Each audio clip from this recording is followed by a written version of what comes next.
హరి ఓం తత్సత్. జయ గురుదేవ్. ఓం శ్రీకృష్ణ పరబ్రహ్మణే నమ. శ్రీ గీతాదేవతాయ నమ. భగవద్గీత 9వ అధ్యాయం రాజవిద్య రాజయోగంలో 6వ శ్లోకాన్ని పరమాత్మ తెలియజేస్తున్నారు. యథాకాస్థితో నిత్యం వాయు సర్వత్ర గో మహాన్ తథా సర్వాణి భూతాని మత్సాని దుపదారయ.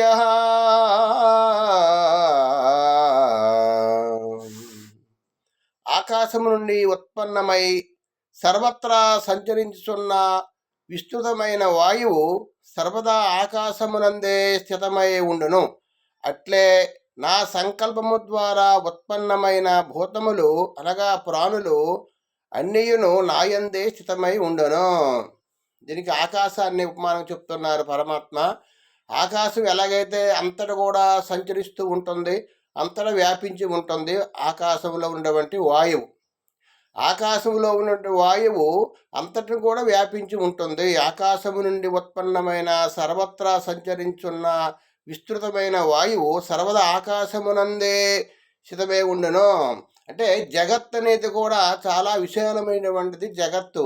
అందులో ఆకాశంలో వాయువు ఏదో ఒక మూల ఎక్కడో ఉంటుంది. ఆకాశంలో వాయువు ఎక్కడో ఉంటుంది. కానీ మన భూమి సంబంధించినటువంటి కొన్ని గ్రహాల్లో కొన్ని ప్రదేశాల్లో మాత్రము వాయువు అంతటా కూడా సంచరించి ఉంటుంది.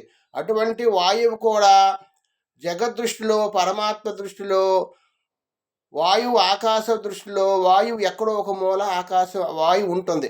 ఆ విధంగానే నా సంకల్పము ద్వారా ఉత్పన్నమైన భూతములన్నయ్యను నాయందే స్థితమై ఉండును.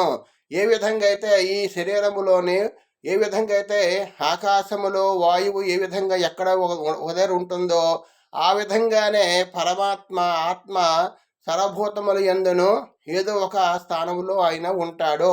సర్వము వ్యాపించి ఉంటాడు. సర్వము వ్యాపించి ఉన్నా సరే ఒక స్థానంలో ఆయన ఉంటాడు. జీవరూపంలో ఉంటాడు. ఆయన పరమాత్మ రూపంలో సర్వం వ్యాపించి ఉంటుంది. జీవరూపంలో ఒక పరమాత్మ ఒక స్థానంలో ఉంటాడు. ఆ విధంగా పరమాత్మ తెలియజేస్తున్నారు.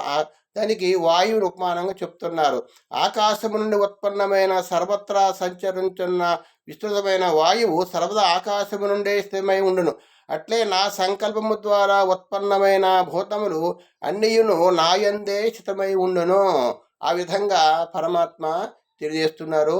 హరి ఓం తత్సత్. జై గురుదేవ్. ఓం నమో నారాయణాయ.